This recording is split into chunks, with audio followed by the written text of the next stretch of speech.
እሺ ተመልካቾች እንዴት ናችሁ?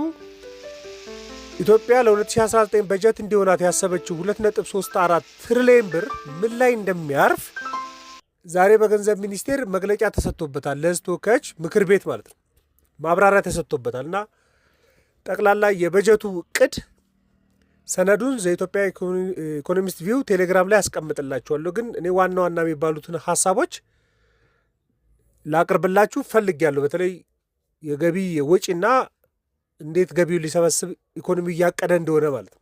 የማይታመን ዋጋ በቡልጋሪያ አፍሪካ ህብረት አጠገብ በካሬ 70 ሺህ ብር ብቻ ታላቅ ቅናሽ አዘጋጅተን ብቅ ብለናል። ለ10 ደንበኞች ብቻ የሚቆይ ባለ አንድ መኝታ 78 ካሬ 100% ለሚከፍሉ በ5.5 ሚሊዮን ብር በቅድመ ክፍያ 7 ሚሊዮን ብር ሲሆን 10% ቅድመ ክፍያው 700 ሺህ ብር። ባለ 2 መኝታ 100 ካሬ 100% ለሚከፍሉ 7.3 ሚሊዮን ብር በቅድመ ክፍያ በ9.3 ሚሊዮን ብር 10% ቅድመ ክፍያው 932 ሺህ ብር። በአጭር ጊዜ ውስጥ በርካታ ቅንጡ አፓርትመንቶችን ለደንበኞች በማስረከብ የምስጋና ምስክርነትን ያገኘው ታማኝ ድርጅታችን አሁን ደግሞ ከ20 ካሬ ጀምሮ የንግድ ሱቅ አማራጮችንም ይዘንሎት መጥተናል። ፈጥነው በ0923 70 አሊያም በ0994 003949 ላይ ይደውለው። ሰመር ሪል ስቴት። እንግዲህ እንደሰማችሁ ጠቅላላ በጀቱ ወደ 2.34 ትሪሊዮን ብር ነው እና ከ2018 አንጻር ሲታይ የ21 ከመቶ ወይም ደግሞ የ411 ቢሊዮን ብር ጭማሪ አለበት።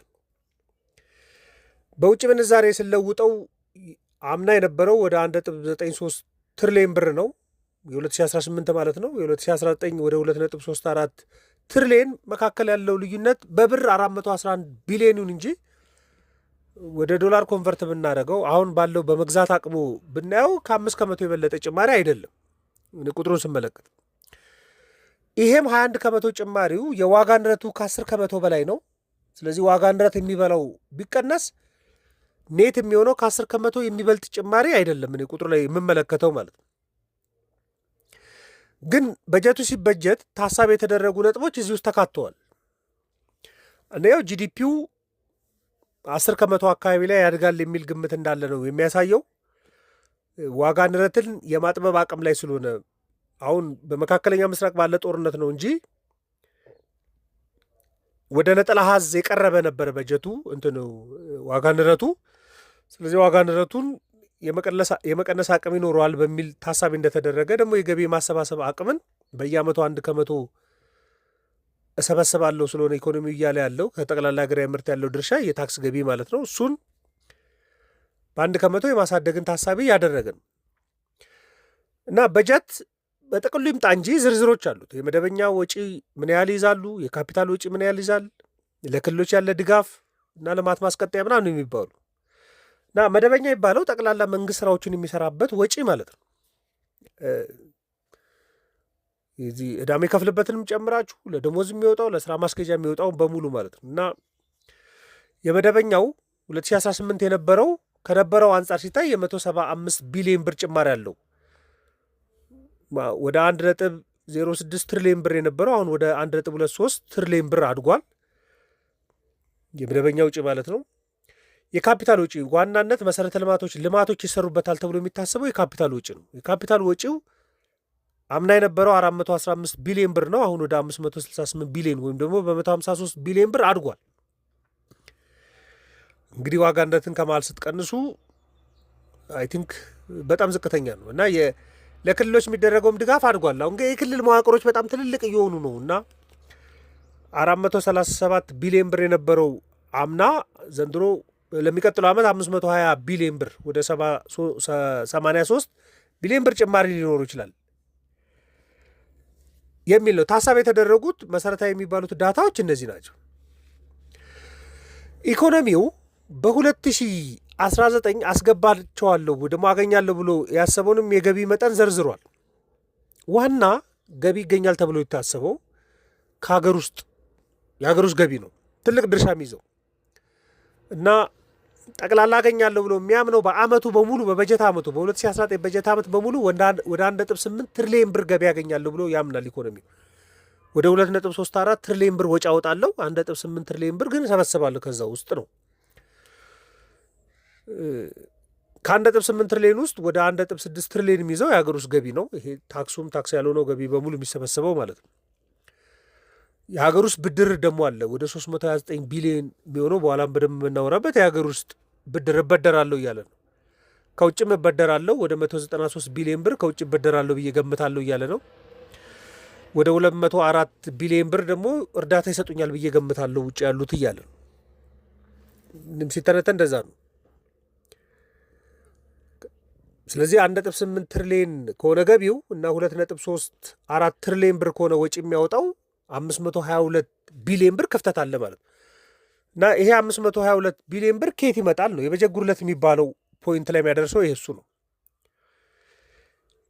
እንግዲህ ይህንን የብድር የበጀት ድጋፍ ብድር ወደ 162 ቢሊዮን ብር ባገኝ እና ብደፍ ነው። የፕሮጀክት ብድር ወደ 31 ቢሊዮን ባገኝ እና ብደፍ ነው ነው የሀገር ውስጥ ብድር ተበድሬ ወደ 329 ቢሊዮን ብደፍ ነው የሚል ታሳቢ የተደረገ ነው። እና ከዚህ ውስጥ ወደ 214 ቢሊዮን የሚሆነው ለዕዳ ክፍያ ነው። በቃ ለዕዳ ክፍያ በጣም ከፍተኛ ነው ያዙ እና በሙሉ ሲቀናነሱ የተጣራ ወደ 1.3% የበጀት ጉድለት አለበት። የበጀት ጉድለቱ ለጠቅላላ ሀገራዊ ምርት ሲካፈል ማለት ነው። ምናልባት በቁጥር ደረጃ ይሄ ብዙ የሚባል የበጀት ጉድለት አይደለም።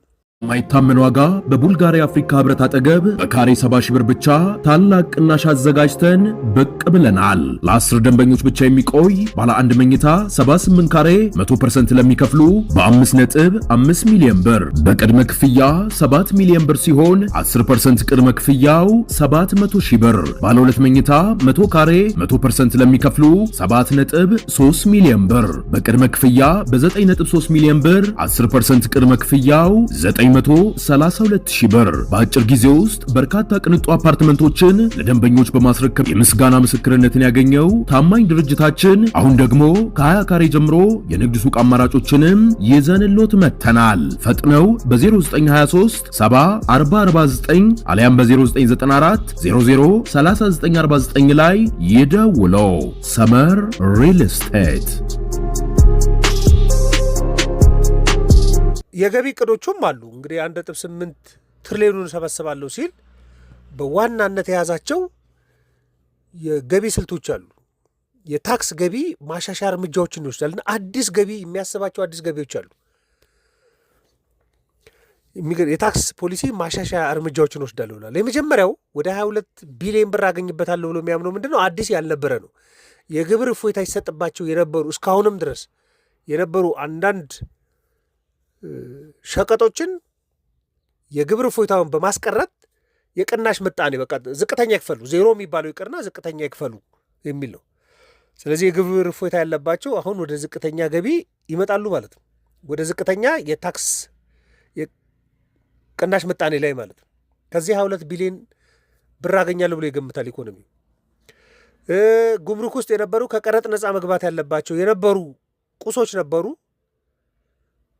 እነሱንም በማስቀር አንዳንዶቹን እንግዲህ ሁሉንም ላይሆን ይችላል በማስቀረት የጉምሩክን ቀረጥ ምጣኔ በተወሰነ መልኩ መተካት ማለት ነው።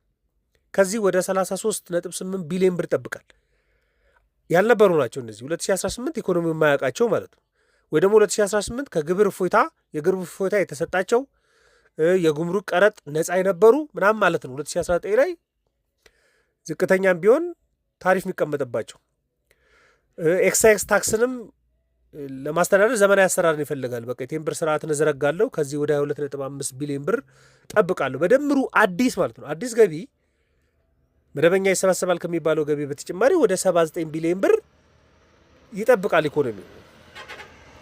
ይሄ ለኢኮኖሚው አዲስ በተወሰነ መልኩ ጫና የሚፈጥር ነው፣ ግን አዲስ ነው። ይሄ ጉድለቱንም ለመሙላት የራሱንም ስትራቴጂዎች አስቀምጧል። ወደ 1.3% ያህል የሚሆነውን የበጀት ጉድለት ሞላለሁ ብሎ የሚያስበው ምንድን ነው? ከገንዘብ ሚኒስቴሩም እንደሰማ ነው በፊት የበጀት ጉድለቶች የሚሞላው ኢኮኖሚው ከብሔራዊ ባንክ እየተበደረ ነው ወይ የገንዘብ ሚኒስቴር ከብሔራዊ ባንክ ይበደራል። ገንዘብ ሚኒስቴር ፊስካሉን ያስተዳድራል፣ ብሔራዊ ባንክ ደግሞ ሞኔተሪው ነው የሚያስተዳድረው። ላለፉት 2 ዓመታቶች ምንም ብድር እንዳልወሰዱ ሲቀርብ ነበር። ስለዚህ የበጀት ጉድለቱን የመንግስት የግምጃ ቤት ሰነድና ቦንዶች ለሽያጭ ላይ ያቀርብ በጣም ከፍተኛ ወደ 424 ቢሊዮን ብር ነው የሚጠብቀው ከመንግስት የግምጃ ቤት ሰነድ ማለት። ይሄ የመንግስት የግምጃ ቤት ሰነድ ማለት ከጠቅላላ ኢኮኖሚ ላይ አንድ መሳብ ነው።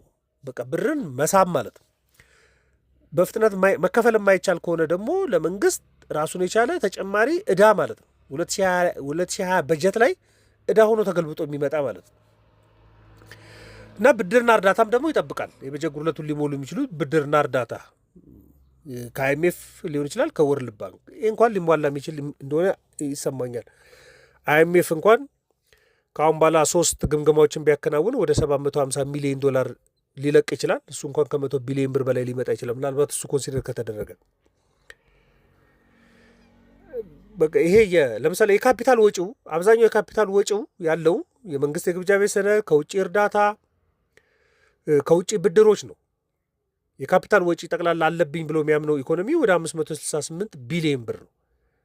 ከጠቅላላ በጀቱ 24 ከመቶ ድርሻ የሚይዝ ነው። ዋና የሚባለው ለመሰረተ ልማትና ለኢኮኖሚ ሴክተሮች አስፈላጊው ማለት ነው። ከ568 ቢሊዮን ብሩ ወደ 424 ቢሊዮን ብሩ የሚጠብቀው ከመንግስት የግምጃ ቤት ሰነድ ነው። 74 ከመቶ የሚከብደው አይደለም። ግን የመንግስት የግምጃ ቤት ሰነድ ወለዱ በጣም ከፍተኛ እየሆነ ነው። ወደ 16 ከመቶ ከዛ በላይ እየሆነ ነው። 17 ከመቶም ደርሶ ያውቃል። ስለዚህ መንግስት ከፍተኛ ዕዳ ውስጥ እንዲገባ ያደርጋል። ከፍተኛ ገንዘብ ለመንግስት የግምጃ ቤት ሰነድ ገዢዎች እንዲሰጥ ያደርገዋል። ሊገኝ ይችላል። ገበያ ላይ ሲለቀቅ የሚጠፋ አይደለም። የአጭር ጊዜም የረጅም ጊዜም አለ። የመንግስት የግምጃ ቤት ሰነድ ግን በከፍተኛ ወለድ ስለሆነ የሚሰጠው መንግስትን ጫና ከፍተኛ እንዲሆን ያደርግበታል። ካፒታል ገቢዎቹ ከውጭ እርዳታ ነው። ወደ 112 ቢሊዮን ብሩ የሚጠብቀው ከውጭ እርዳታ ነው። የውጭ እርዳታ የሚቀር ከሆነ የካፒታል ስራዎች እንዲጓተቱ ሊያደርግ ይችላል። እርዳታም ይጠብቃል። ብድር ይጠብቃል። ከውጭ ብድር ወደ 30 ቢሊዮን ወደ 31 ቢሊዮን ብር የሚያክል ማለት ነው። ስለዚህ እንደሚጠበቀው የማይሆን ከሆነና ብድር የማይገኝ ከሆነ የካፒታል አገልግሎቶች የካፒታል ስራዎች ሴኪዩር እንዳይሆኑ ተጽዕኖ ሊፈጥር ይችላል። ኢኮኖሚ በጥቅሉም ከታየ ግን ከፍተኛ የሆነ የዕዳ ክፍያ አለበትም። ወደ 214 ቢሊዮን ብር ለዕዳ ክፍያ ያዘጋጀ በጀት ነው። ደግሞ የሚጠብቅም ነው። አሁን ደግሞ ከፍተኛ የሚጠብቅ ነው። አሁን 424 ቢሊዮን ብርም ከመንግስት የግምጃ ቤት ሰነድ የሚጠብቅ ነው። ዕዳ ነው እስኪከፈል ድረስ ያው ዕዳ ነው የሚሆኑ ለመንግስት። በተለይ የዓመት ምናምን የሚሆኑ የመንግስት የግምጃ ቤት ሰነዶች ዕዳ ነው የሚሆኑት። ኢኮኖሚ እንደዚህ አይነት በጀቱ የዚህ አይነት ዝርዝሮች አሉበትም። ግን የመንግስትን ገቢ ለማሳደግ ታክስ ከጠቅላላ ሀገራዊ ምርት ድርሻ ያለውን ለማሳደግ ጥረት ሲያደርግ ተጨማሪ ገቢዎችን አሳድጋለሁ ከሚለው ዓላማ አንጻር በተወሰነ መልኩ የታክስ ጫና ኢኮኖሚ ላይ ሊኖርበት ይችላል። ደግሞ አዲስ የሚጠበቀው ጠቅላላ ሀገራዊ ምርትን የሚለካው በ2017 ዋጋ የሚሆን ከሆነ አሁን ፕላን እየተደረገ ያለው ከሆነ በጣም ዝቅተኛ እንዲሆን ያደርጋል። በቃ 7 ከመቶ በታች ይሆናል ከታክስ የሚሰበሰቡ ገቢ ለጠቅላላ ሀገራዊ ምርት። አሁን ጠቅላላ ሀገራዊ ምርት የሚያድግ ከሆነ በአዲሱ ስሌት ከታክስ የሚሰበሰበው ገቢ ዝቅተኛ ሲሆን እሱን ለማሳደግ ምክንያቱም 1 ከመቶ እንኳን የጠቅላላ ሀገራዊ ምርት 1 ከመቶ እንኳን እየተጨመረ ከመጣ በጣም ከፍተኛ ጫና እንዲመጣ ሊያደርግ ይችላል። ግን በጥቅሉ ሲቀርብ የነበረው ምንድን ነው? በጀቱ የዋጋነትም ኮንሲደር የተደረገበት ዕዳ ክፍያንም ኮንሲደር የተደረገበት ሌሎች ስራዎችንም ለመስራት የታሰበ መሆኑ ሲቀርብ ነበር። ስጋቱንም ያሉትንም እድሎች ጠቅላላ መረጃውንም ለእናንተ አድሬስ ለማድረግ ነው። ሰነዱን አስቀምጥላችኋለሁ፣ ልታነቡ ትችላላችሁ። ዘኢትዮጵያ ኢኮኖሚስት ቴሌግራም ላይ ለነበረን ቆይታ በሙሉ ከልብ አመሰግናለሁ። መልካም ቀን።